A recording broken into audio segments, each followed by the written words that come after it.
जब नारद ने किया यमराज को चौंका देने वाला सवाल। यह कथा है उस समय की जब देवताओं में भी चिंता और जिज्ञासा थी। जब ब्रह्मलोक में नारद मुनि की वाणी गूंजती थी और लोक परलोक की सीमाएं रेखांकित नहीं थीं। एक दिन नारद जी, जो सदा ही जिज्ञासु, चपल और तर्कशील थे, विचार में डूबे थे।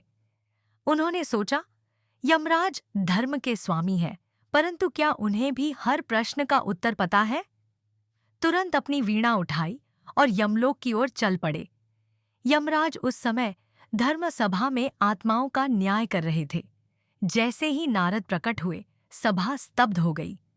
यमराज ने उन्हें आदरपूर्वक आसन दिया। नारद बोले, हे धर्मराज, मैं एक प्रश्न लेकर आया हूं जो स्वयं मुझे भी व्याकुल करता है। यदि आप उसका उत्तर दे पाए तो मैं आपको लोकों का सर्वश्रेष्ठ न्यायाधीश मानूंगा। यमराज मुस्कुराए। पूछिए मुनिवर। नारद बोले, यदि कोई जीव अपने जीवन में केवल सत्कर्म करता है, लेकिन अंत समय में उसे ईश्वर से विश्वास हट जाता है, तो क्या वह स्वर्ग योग्य है? सभा में सन्नाटा छा गया। यमराज कुछ क्षण मौन रहे, फिर बोले, मुनिवर, यह प्रश्न सरल नहीं, परंतु उत्तर सत्य है। जो कर्म करता है वही फल पाता है, परंतु अंतिम क्षण का भाव उसकी आत्मा की दिशा तय करता है। यदि उसने जीवन भर सेवा की, परंतु अंत में क्रोध, मोह या अविश्वास में डूब गया, तो वह फल बदल सकता है। नारद बोले, पर क्या यह न्याय संगत है? क्या एक क्षण पूरे जीवन पर भारी हो सकता है? अब यमराज गंभीर हो उठे। उन्होंने सभा को एक दृष्टांत सुनाया। एक बार एक ब्राह्मण था, दयानंद। वह सदा गरीबों की सेवा करता, यज्ञ करता, सत्य बोलता, परंतु जब उसका पुत्र असमय मृत्यु को प्राप्त हुआ तो उसका मन ईश्वर से खिन्न हो गया। अंतिम दिनों में वह कहता, ईश्वर नहीं है, यह सब व्यर्थ है। उसकी मृत्यु के बाद जब उसकी आत्मा यहाँ आई तो हमने देखा कि उसका समर्पण सच्चा था, पर उसका अंत समय विष से भरा हुआ था। वह द्वंद्व में था, इसलिए उसकी आत्मा को न स्वर्ग मिला न नरक, बल्कि उसे एक जीवन फिर मिला जहां वह इस द्वंद्व का उत्तर खोज सके। नारद थोड़ी देर सोचते रहे, फिर बोले, तो क्या हर आत्मा को अंतिम क्षण में सावधान रहना चाहिए? यमराज बोले, मुनिवर, जीवन के हर क्षण का महत्व है, लेकिन मृत्यु का क्षण आत्मा का दर्पण बनता है। जैसे कोई चित्रकार अंतिम रंग से चित्र को संपूर्ण करता है, वैसे ही अंतिम भावना आत्मा की दशा निर्धारित करती है। नारद मुस्कुराए। धन्यवाद धर्मराज, आपने मुझे भी एक नया दृष्टिकोण दिया है। अब मैं हर जीव को अंतिम क्षण की चेतना की महत्ता बताऊंगा। सभा में शांति थी, परंतु एक दिव्य प्रकाश भी, क्योंकि आज एक देव ने प्रश्न पूछा और एक धर्मराज ने उत्तर दिया जो आत्मा को दिशा देने वाला था। एक पापी ब्राह्मण की मुक्ति, नरक से स्वर्ग तक की यात्रा। कथा है पवित्र तीर्थ स्थल प्रयाग की, जहां एक ब्राह्मण रहता था। नाम था सोमदत्त। वह जन्म से ब्राह्मण था, पर कर्मों से पापी। झूठ बोलता, दान में धोखा देता, ब्राह्मणत्व का ढोंग करता। लोग उससे डरते थे, पर कोई विरोध नहीं करता। एक दिन उसकी मृत्यु हो गई। उसकी आत्मा यमलोक पहुंची।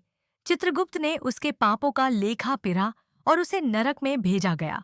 वहां उसे दंड मिला, भूख, पिड्ढा, आग और अकेलापन। परंतु वह आत्मा अब विलाप नहीं कर रही थी, वह मौन थी।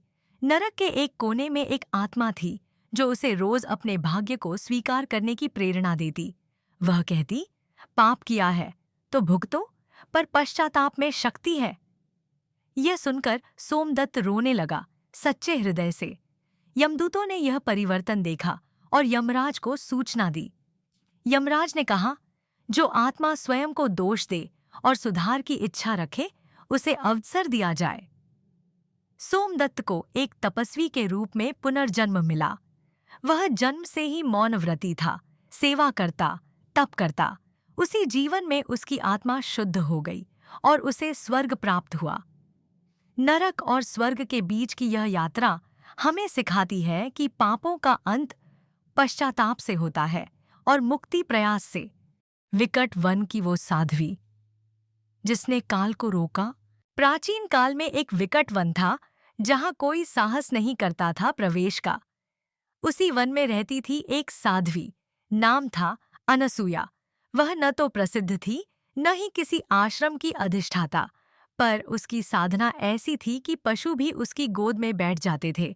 एक दिन यमराज के दूत वहां पहुंचे। पास ही एक वृद्ध तपस्वी की मृत्यु होनी थी। जैसे ही वे उसे लेने आए, साध्वी उनके सामने खड़ी हो गई। उसने कहा, यह महात्मा अभी नहीं जा सकते। दूत बोले, यह यमराज का आदेश है। साध्वी ने अपनी माला उठाई और मंत्र उच्चारण करने लगी। पूरा वन थम गया, हवा रुक गई, पक्षी मौन हो गए। यमराज स्वयं प्रकट हुए। बोले, माता, आपने समय को क्यों रोका? अनसुया बोली, यह तपस्वी अभी अपूर्ण है। उसके एक प्रश्न का उत्तर शेष है। मैं कौन हूं, उसे आत्मज्ञान मिलना अभी बाकी है। यमराज मुस्कुराए, माता, आपके तेज के सामने हम भी नतमस्तक हैं। उसे 3 दिन और दिए जाते हैं। 3 दिन में वह तपस्वी आत्मज्ञान को प्राप्त हुआ और समाधि में लीन होकर शरीर त्याग दिया। साध्वी अनसुया ने न केवल मृत्यु को रोका, बल्कि काल चक्र को भी मोड़ दिया, केवल आत्मा की मुक्ति के लिए। अग्नि परीक्षा से भी कठिन। आत्मा की 5 कसौटियां। एक समय एक साधक था, नाम था बोधराज। वह भगवान को प्रत्यक्ष पाना चाहता था। एक दिन एक आकाशवाणी हुई, यदि तू 5 कसौटियों में सफल हो जाए तो तू मुझे देख पाएगा। पहली कसौटी, त्याग की। बोधराज को अपना घर, धन और भोजन त्याग कर वन जाना पड़ा। दूसरी कसौटी, लोभ की। एक दिन उसे सोने से भरी थैली मिली, लेकिन उसने उसे एक भूखे बालक को दे दी। तीसरी कसौटी, क्रोध की। गांव के लोगों ने उस पर झूठा आरोप लगाया। वह मौन रहा, क्षमा किया। चौथी कसौटी, भय की। उसे एक अंधेरी गुफा में भेजा गया जहां असुर का वास था। उसने ध्यान किया और भय को जीत लिया। पांचवीं कसौटी, मोह की। अंत में उसे उसका मृत पुत्र जीवित रूप में दिखाया गया। ईश्वर ने कहा, इसे रख ले, परीक्षा यहीं समाप्त। बोधराज ने कहा, जो गया वह लौटे तो मोह है, मैं इसे भी छोड़ता हूं। उसी क्षण प्रकाश फैला और भगवान प्रकट हुए। तू सफल हुआ, तू अब स्वयं प्रकाश है। उस रात यमराज स्वप्न में क्यों आए? एक वृद्ध का रहस्य। वाराणसी के पास एक गांव था। वहां एक वृद्ध रहते थे, नाम था भास्कर। कोई नहीं जानता था कि वह कौन थे, पर रोज सुबह मंदिर की सीढ़ियां धोते, दीप जलाते और मौन रहते। एक रात गांव में बिजली गिरी, आग लगी और भयानक तूफान आया। लोग डरे। उसी रात भास्कर को स्वप्न आया। यमराज प्रकट हुए, बोले, तुम्हारा समय आ गया है, परंतु तुम्हें एक विकल्प है। अगर तुम चाहो तो गांव की रक्षा कर सकते हो, अपने जीवन के बदले।